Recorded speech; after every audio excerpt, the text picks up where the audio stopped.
When this poor kid began tinkering with engines, nobody could have guessed that he would one day create some of the most expensive cars in the world.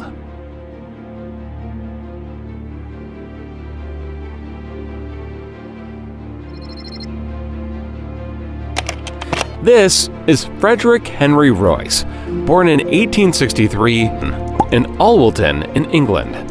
Henry was the youngest of 5 children. His parents, James and Mary, ran a flour mill.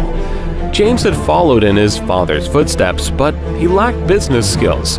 Profits were meager, and for many years the Royce family lived in poverty. Things got worse, and in 1867 they had to file for bankruptcy.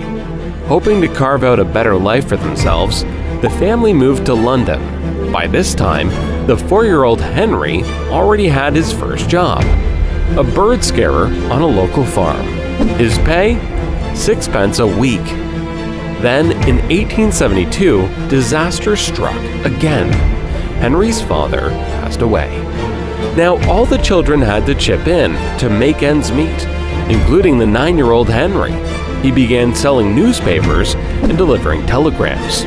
Henry's early years of poverty had a profound effect on him, and by the time he turned 15 years, he had completed only 1 year of school. As a young teenager, he began an apprenticeship with the Great Northern Railway Works. His aunt had offered him some financial support, and despite not having a formal education, Henry grasped every opportunity to educate himself, studying algebra, French, and electrical engineering in his free time. But after 3 years, he was forced to quit due to a lack of money. After quitting his apprenticeship, Henry briefly worked at a tool-making company in Leeds, and then for the Electric Light and Power Company in London. In 1882, he moved once again, this time to Liverpool, where he continued to work for the Electric Light and Power Company.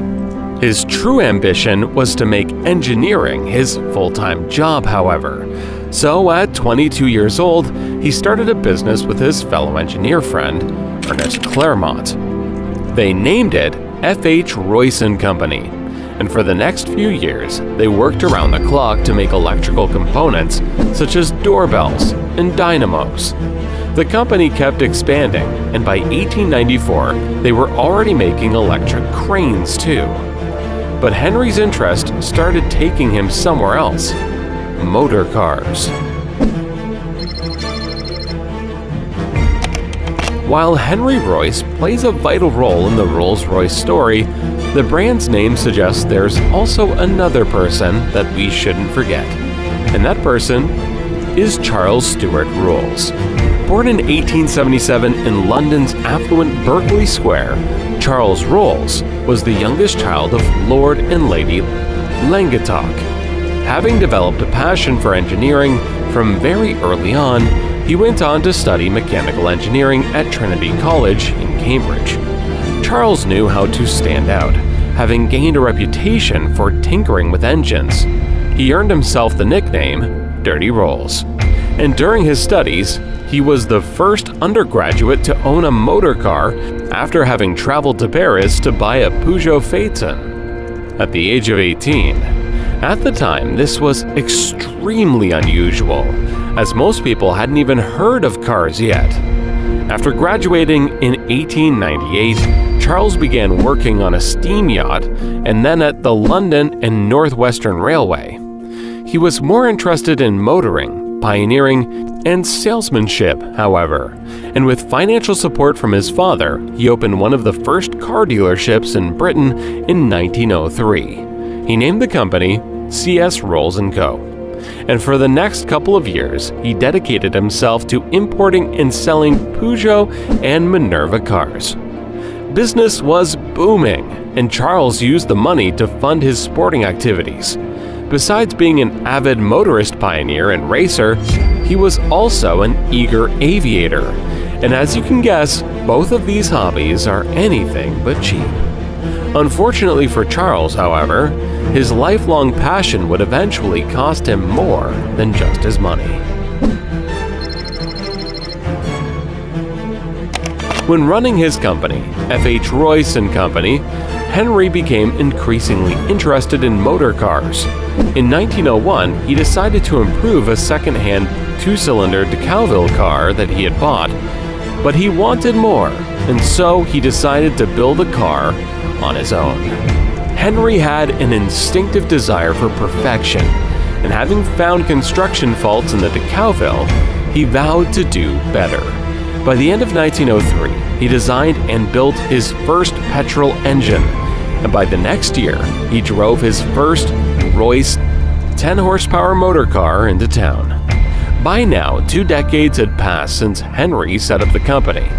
His first car was a success, and so he set out to create another one, and another.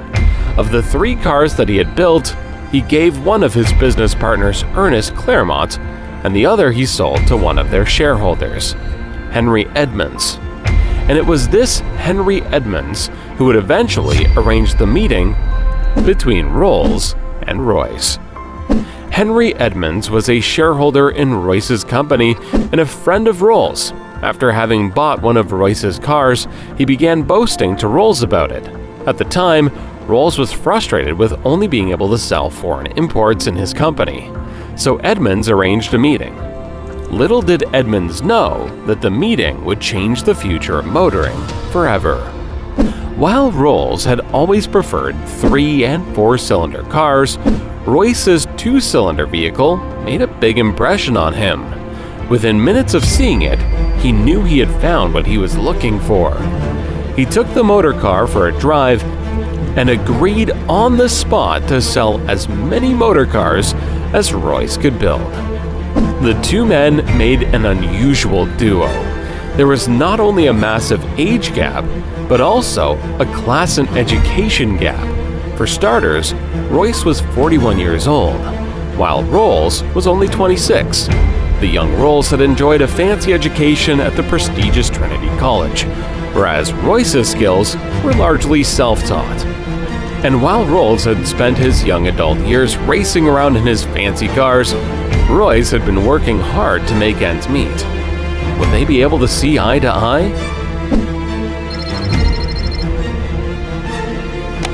While Henry Royce and Charles Rolls were 2 very different people, they also made a great duo. And the massive success with the cars led to the creation of the Rolls-Royce Company in 1906. Then came the launch of the 6-cylinder Silver Ghost. Within a year, it was hailed as the best car in the world. Impressive! But for this, they also had Charles's partner to thank.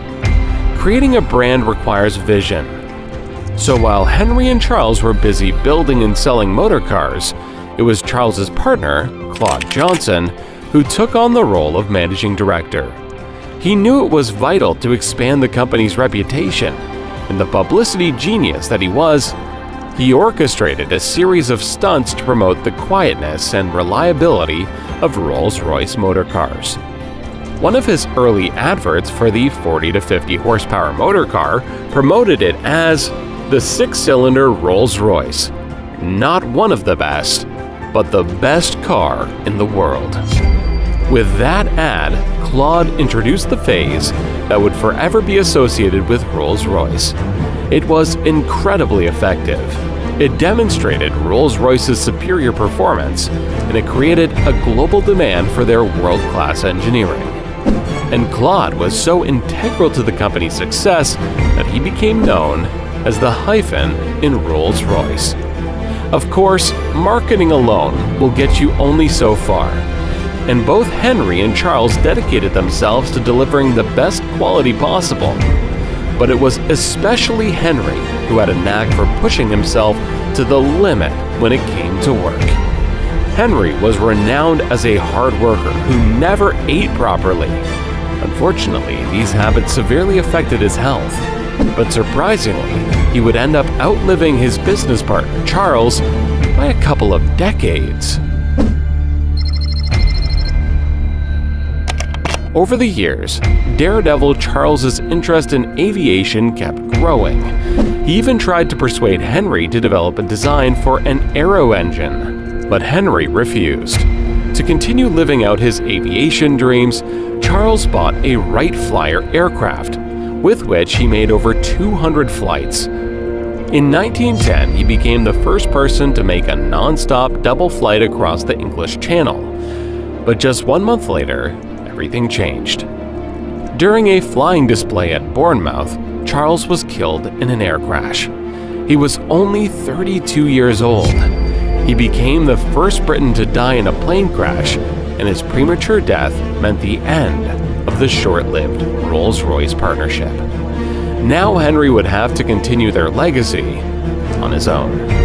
Henry had an innate work ethic, and his innovative designs established Rolls-Royce's reputation for superior engineering and quality. He uncompromisingly persuaded his basic principle of establishing the best design with both the finest materials and the highest levels of craftsmanship.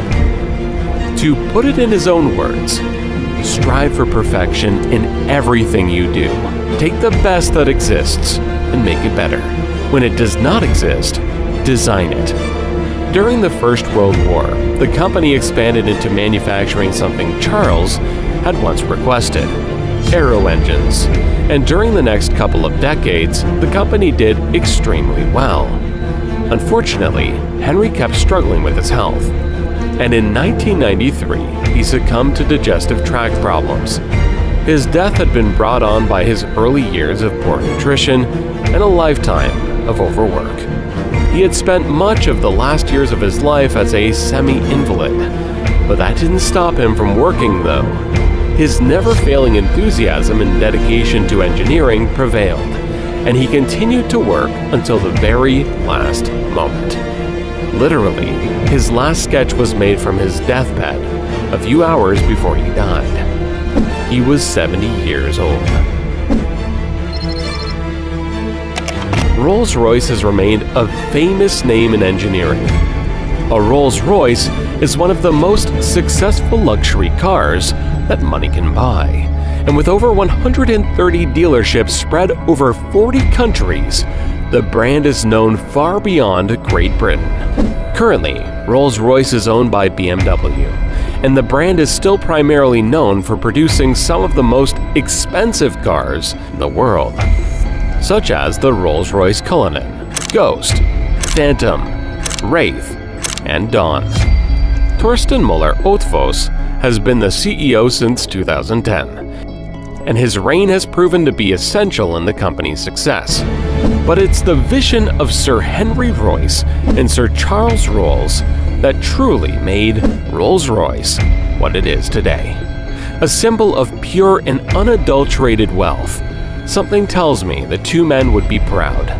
Had you already heard of the many people involved in Rolls-Royce's history? And what would you like to add to the story? Share it in the comments. And if you enjoyed this video, then take a look at our channel for more inspiring business videos.